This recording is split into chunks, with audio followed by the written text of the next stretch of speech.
Hi guys, this is Morzano again. Nasamahan nyo guys nagbubuha ng video reaction dito sa upload ni Kalingap JJ. Mabilis ang reaction video lang to guys.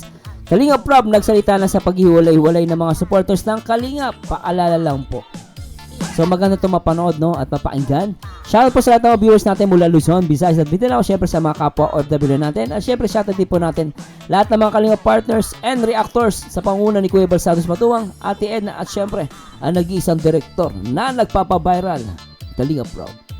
At simulan natin ito guys, panoorin natin. Akala ko matas ngayon kaya nakulitis ako eh.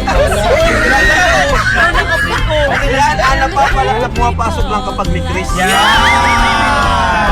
Dito guys sa Kalingap, bawal lang support lang ng Jomcar, support lang ng FC, support lang bawal. Lumayas na kayo dito. Diba? Diba? Tala sabi ni Kalingap Rob, lumayas na kayo dito. Bawal dito yung Jomcar ka lang. Bawal dito Mikris ka lang. Bawal dito Edsy ka lang. Dapat to Team Kalingap. Diba ano? Isa pa ulitin natin. Para support dito yung mga panatiko wala sa hulog. Alam mo guys, di naman masama maging panatiko sa mga love team. Lahat tayo may bias. Normal po yan. Lalo na kayo mga viewers, kami ako reactor po ako. Lahat support ko po lahat yung mga yan. At higit sila, supportado ko po ang Team Kalingap. Ngayon, napakaganda na sinabi ni Kalingap Rob. Ang sabi niya, lumayas kayo. Tuloy natin. Support lang ng Jomcar, support lang ng FC, support lang bawal. Lumayas na kayo dito. Dahil kapag pinapanood mo lang ang Jomcar, walang pagkakaisa. Wala po lahat. Diba? Walang pagkakaisa. Ganun. Ayaw ko ng mga comment na Jomcar lang pinapanood ko. Kung wala ng Jomcar, di na ako manonood. Okay lang. Ngayon pa lang. Walis na po kayo. Diba? Pangit naman talaga yun eh. Kasi ang dating parang love team lang yung sinusuporta mo eh, no? Hindi yung Team Kalingap, ano? Kaya ako minsan dinidid ko yung ganyang comment eh. Di ba? Kaya nanonood po tayo dito para supportan si Kalingap Rob. Yun ang primary na ano natin, reason. Hindi namin kailangan ng toxic.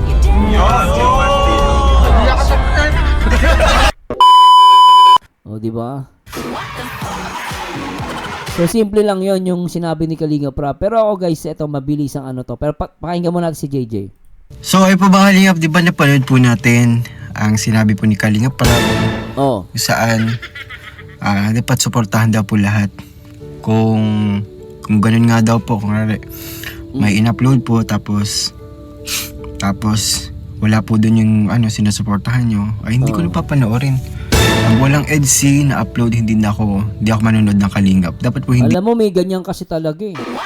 Mapa EDC, Jomcar, tsaka Mikris. Meron naman lahat ng love team guys, lahatin na natin. Napaka-demanding. Pero kala mo na may ambag talaga. Sila yung alam mo yung nangahawa. Parang nagtatawag sila ng iba na, ay, ayoko na dahil wala na yung love team ko. Hindi na ako manonood, naumay na ako. Ganun eh. Di ba? Balak sa buhay mo, di ba? No? Ganun. Sabi nga po ni Kalingap Rob, alis na. Alis na po. Let it go. Paalisin natin sila. Kasi hindi daw po niya kailangan na ganun. Madiin po na pananalita. Di ba? Tama si JJ. May diin na pananalita. Tama si JJ do, tuloy natin. Kasi po, kailangan po talagang ma-emphasize. Bigyan talaga ng diin. Ang ganong kasabihan po. Na sinabi ni Kalingap Rob, talagang po yun kinakailangan po talaga. And syempre, di po, syempre napapansin na ni Kalingap Rob yung pagkabahagi, pagkakaroon ng grupo. Kasi Jomcar lang ako. Yun lang, sinusuportahan ko. Kapag wala upload ng Jomcar, di na ako manonood. Kasi ilang naman yung mahal ko eh. Ilang naman pinapanood ko. Which is wrong, mga Kalingap. Kaya which is wrong. Papa-English ka, JJ ah. Pero tama ka naman doon. Tsaka pangit naman yung bre mo. Iba, sumuporta lang sa isang love team. Akala mo naman pag ba may-ari niya yung tao. Hindi ba? Ang hirap gumalaw minsan eh. Akala mo minsan, kahit naman sa mga reactor, ako minsan hindi lang ako makapag-react ng ibang love teams. Sabihin sa'yo, ano ka na, puro ka ganito.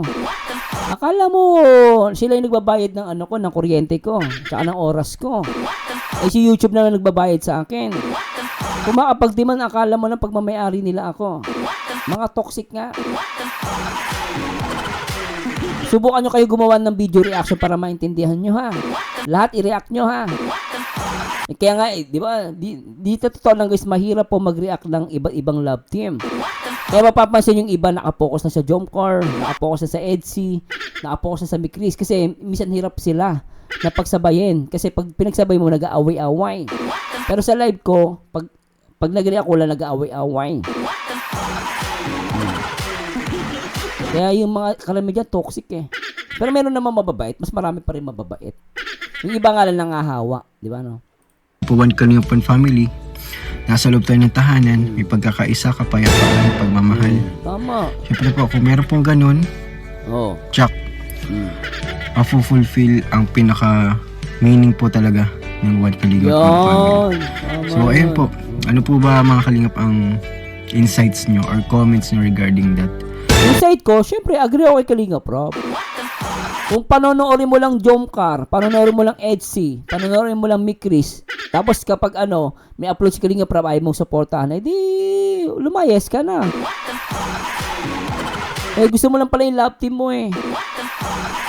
Diri mo yung director nag-effort, naggumastos, gumawa siya ng paraan para magkaroon kayo ng magandang love team, ng entertainment, 'di ba? Tapos kayo parang hindi lang kayo mapagbigyan ng kumbaga, wala lang kunwari na late lang ng upload. Natagalan lang. O kung maareklamo, kala mo naman may-ari ng SM. Kala mo tatay niya presidente.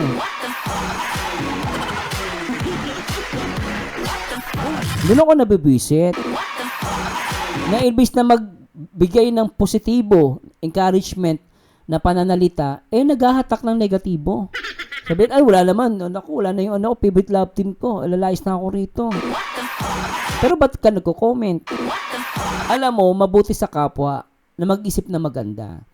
No, kung sa tingin mo na hindi pabor lahat sa iyo, lagi mong isipin, no, yung pabor sa iba. Huwag mo isipin palagi sarili mo. 'Di ba? Hindi yung palagi dapat lahat ng bagay pabor sa iyo. Dapat lahat na yung paborito mo love team, dapat yun lang na napapanood mo. Yun lang ang bida. Mali naman yun. Hindi naman pwedeng pag may bago, hindi nyo susuportahan. Papabaksakin nyo agad. Pag may bago, tulungan natin umasenso kasi lahat naman yan gumaganda ang buhay. So kunwari, nakita natin yung favorite love team natin, gumanda naman yung takbo ng karir.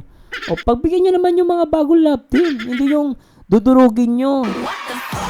Hindi ba, nasaan yung word na One Kalinga One family, tapos pagbibintangan nyo si Kuya Bal, si Kalinga Prab, si Ate Edna, na walang One Kalinga family, pero tutuusin yung mga viewers na mga negatibo yung nag-iisip ng ganun eh. Sila talagang walang One Kalinga One family. Di ba, nagkaaroon ng selusan. Tuloy natin.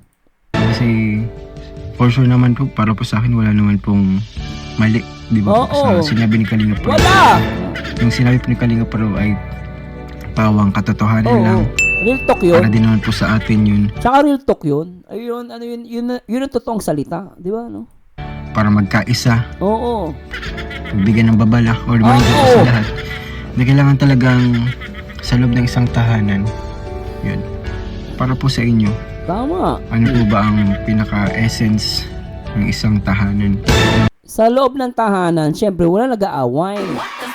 Hindi yung konting keyboard puna. Konting keyboard gagawa ng issue. Kaya syempre, naintindihan ko naman yung iba.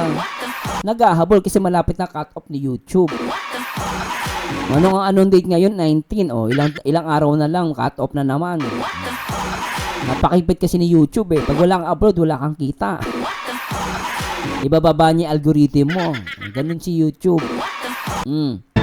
Maraming meaning ang isang tahanan. Kaya po dapat malaman po natin sarili natin na bilang supporter ng Kalingap. Ano po ba talaga yung pinaka-essence, pinaka-meaning?